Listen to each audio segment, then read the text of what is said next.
Welcome to another episode of the Always Next Year podcast. My name is Shane. I'm hosting this one solo. We've been absent on the 76ers front for a few weeks now. Kevin K, he has been out.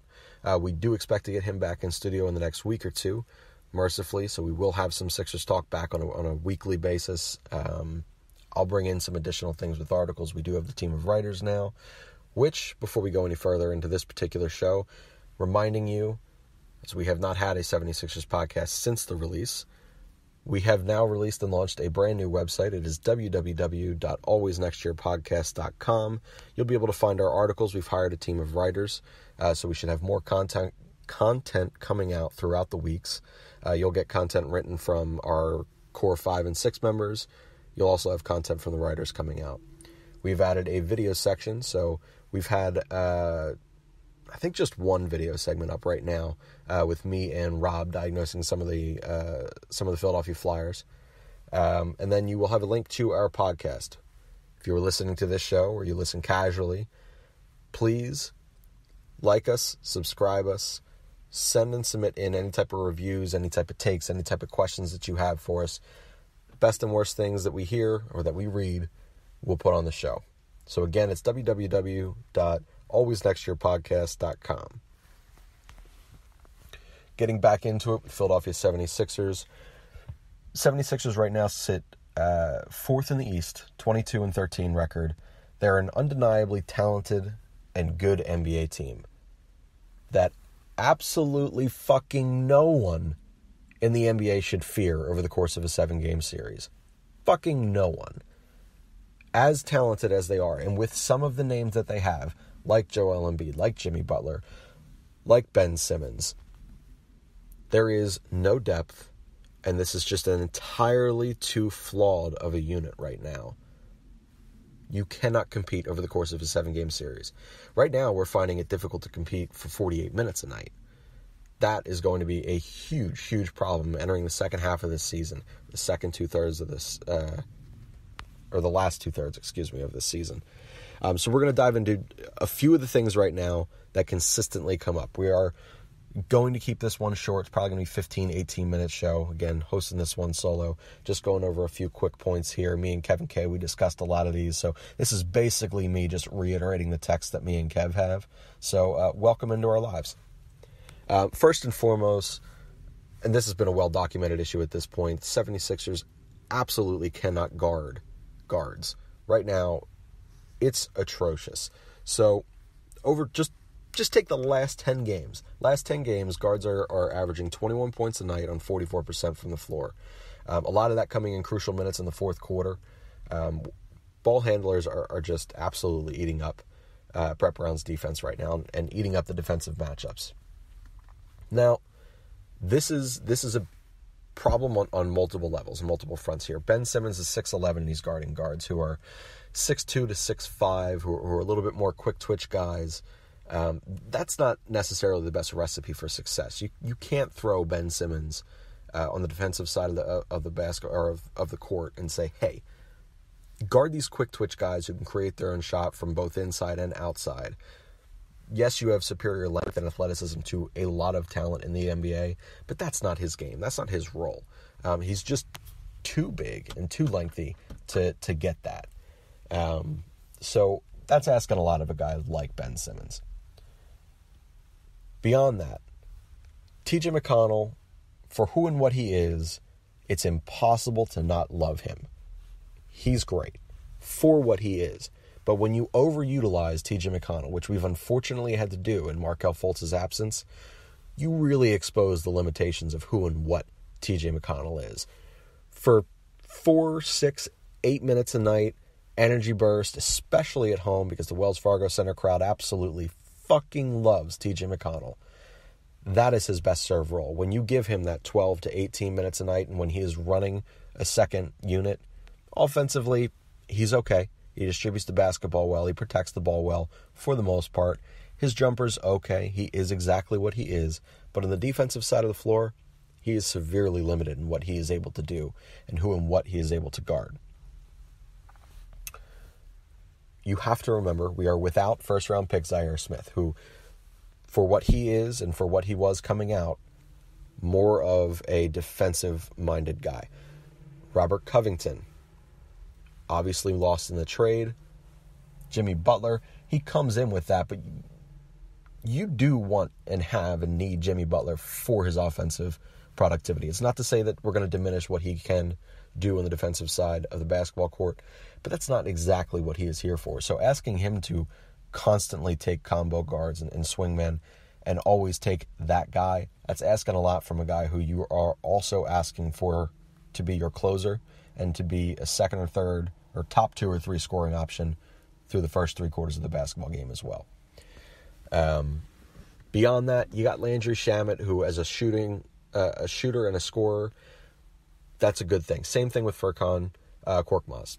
Both guys, they're very streaky, but they're extremely talented on the offensive side, from outside in particular, scoring the basketball. But they are absolutely in dire need of a real hard life lesson on NBA defense. Both guys get embarrassed on a nightly basis. So for as much as their shot helps elevate some of the offensive productivity of this team, I think right now team scoring, I think we're 6th or 7th in the NBA, around like 114, 115 a night. And a lot of that does come from shooters such as Landry Shamet or Furkan Korkmaz. Like, their productivity there is valued. But on the defensive side of the court, that's not so good. At some point, nearing this deadline, nearing buyouts, Elton Brand, he's got his work cut out for him. He needs to acquire a defensive-minded, role-playing guard. I don't think that you need to go out and acquire a superstar or even a star, but you need to get true NBA talent that can play 2 ways. We have enough scoring power right now on our first team. When you have Joe, when you have Ben, J.J. Redick is scoring a career-high 18 or so a night right now. And then obviously Jimmy Butler as your closer.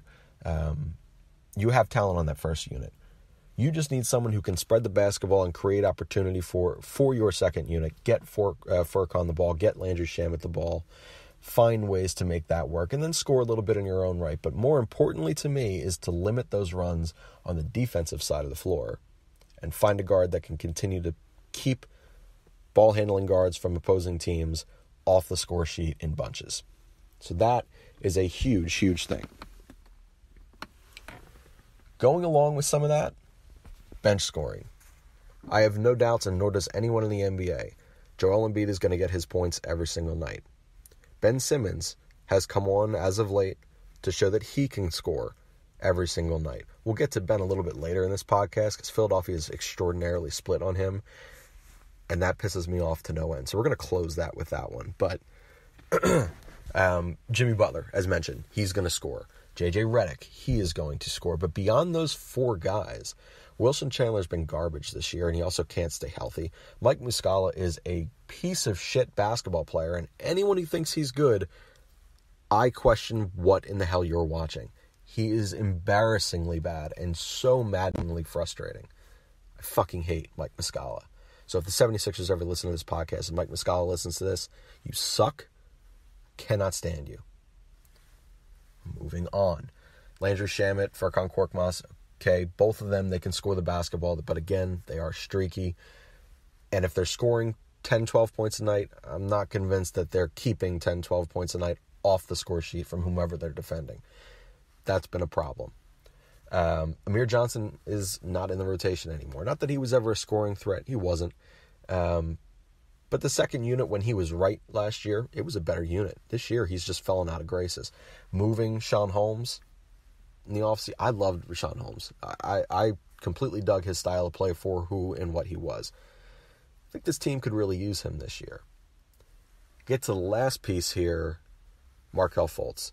So anyone who knows me, and I talked about this with family at Christmas, I talked about this with my work family at work, I am still a Markelle Fultz guy. I still believe he will eventually figure this out. Will it be in Philadelphia? I don't know. But he's a talented kid. He brings enough athleticism, enough speed, enough skill that I would trust him on both the offensive and defensive side of the ball. And if he can put it together even 50% to what we need him to, he is a more valuable player on the court than almost anyone we're going to roll out there right now in that second unit, and it gives that balance that you're looking for. We don't have a Marco Bellinelli this year. We do not have an Ersan Ilyasova, that two guys that honestly just got hot after a buyout period. They're not that great of basketball players either, but they got hot. We rode that hand, and that second unit pretty much propelled us for the last 30 games of the basketball season last year to put us in the position that we were in the playoffs. But you can't count on those types of situations. So Elton Brand's going to have to sit there and go out and solidify a better sixth man. We think Markelle Fultz is going to come back and play this year. That's what Elton Brand's saying. It's what Markelle Fultz and Raymond Brothers are saying. Is that a possibility? Sure. The likelihood of him being the guy that I believe he can be this year in Philadelphia, I don't know. I would like to think that I'd be right about this and say, yes, Markelle Fultz is going to be a valuable member of the 76ers when he comes back, but I don't know. Beyond that, I think the other thing that you need to look forward to in terms of solidifying and shoring up that second unit is Zaire Smith. It was quiet for a long time, but we did finally start getting a little bit of news that he's been practicing and that he's been running the floor again. And the 76ers expect him back at some point this season. His ability on the defensive side of the ball and his ability to score in transition and to show off that athleticism, that could help a second unit right now that's severely struggling. Before we get into that final point of the Ben Simmons thing, the last thing, and this is another one, Philadelphia's pretty split on this. I'm a Brett Brown guy. This is a pro Brett Brown podcast, or at least it is when I'm hosting it.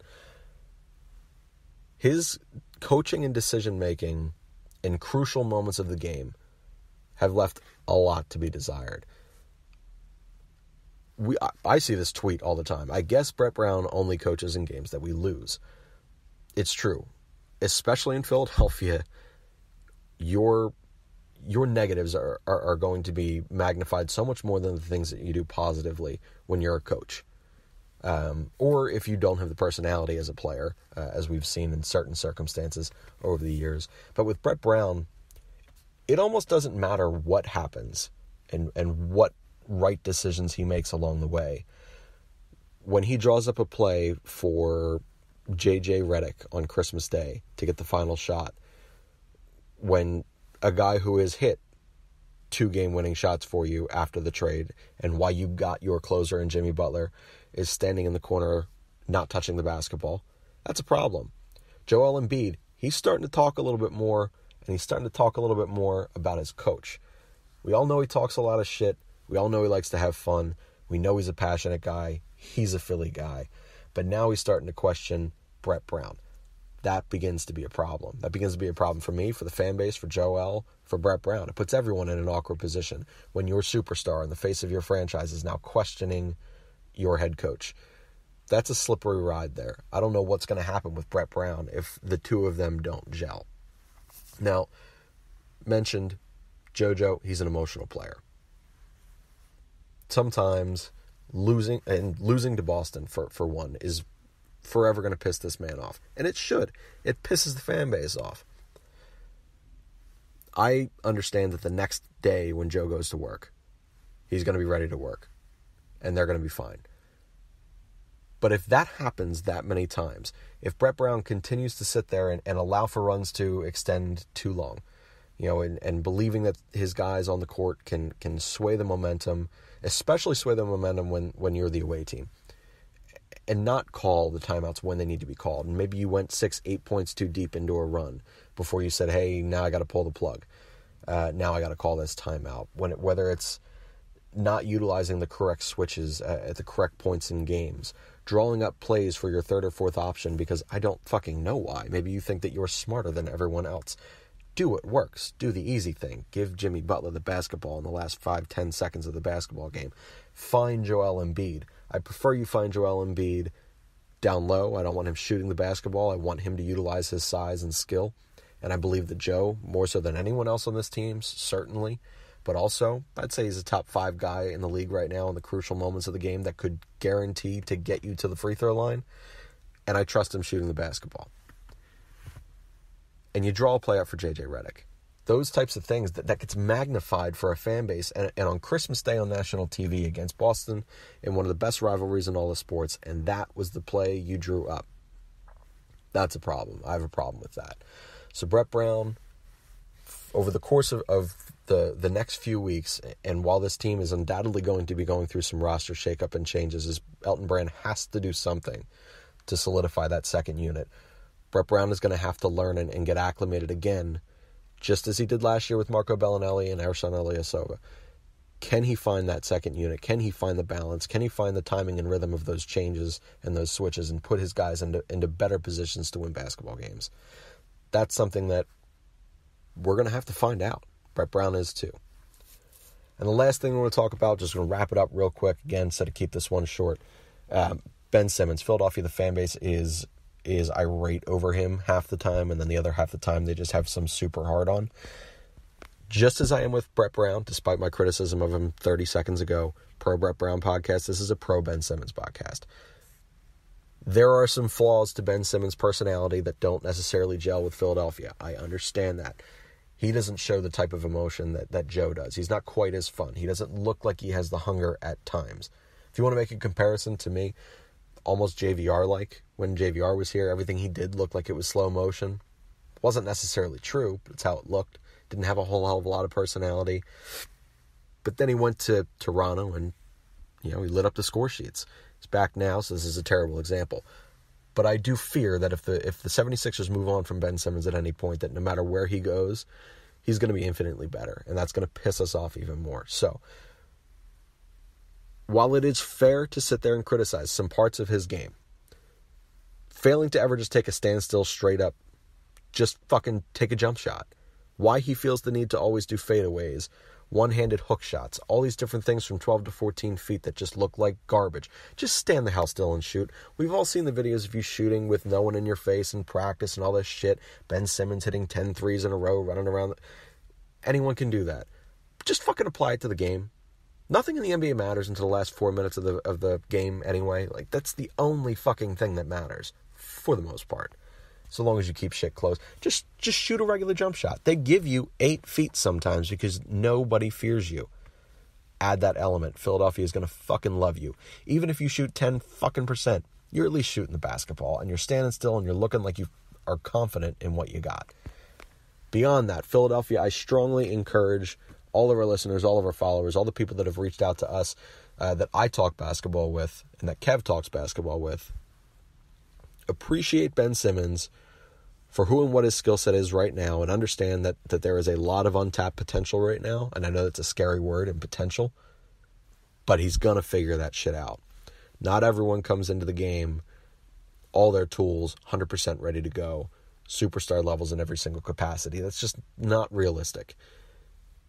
Ben Simmons is a really good facilitator. Great floor vision. He's sloppy with the basketball right now. Sure. Will he sharpen that up? Absolutely.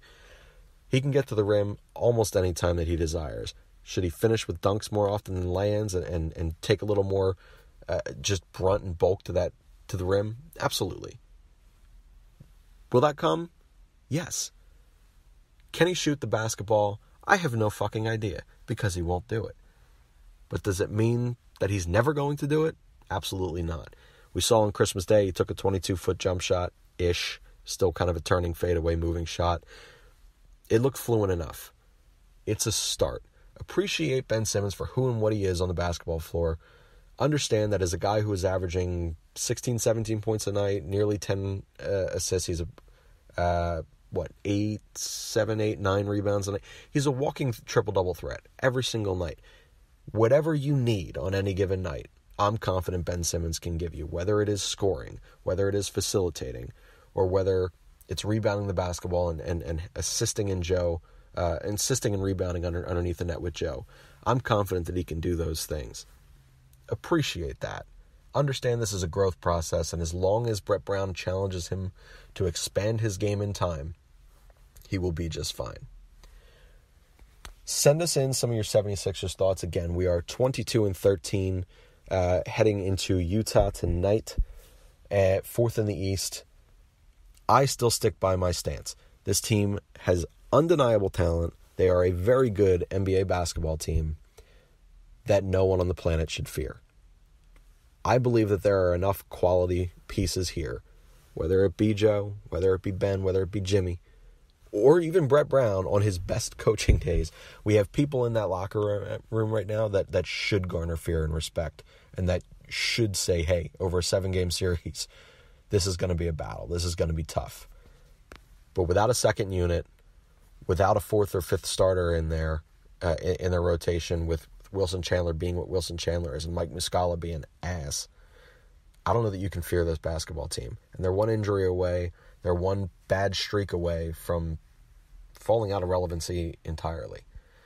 So send us in your takes, send us in some of your trade packages that you believe would work out for quality bench players, buyout options that you see as a damn near given. Send that stuff in. Me and Kevin K will diagnose that over the next week or two. Like I said, I can't remember if he's back this week or next in studio, but we'll be back in with weekly 76ers shows at that point. The end of this, again, please subscribe to the show if you have not already. Send us in a review. Give us 5 stars or Rob will hunt you down. If you're not familiar with that phrase, Rob ends every segment he's on with that. www.alwaysnextyearpodcast.com. You can also search us on iTunes, Spreaker, Spotify, and Stitcher Radio. You'll find our picture there. It's me, Elle, and Rob, album cover on the front. Thanks again. I'll be back shortly. We're going to do a Philadelphia Phillies piece too. Nothing's happened, but I'm going to talk anyway because it's baseball. Sign off for this one. Be back shortly with Philadelphia Phillies.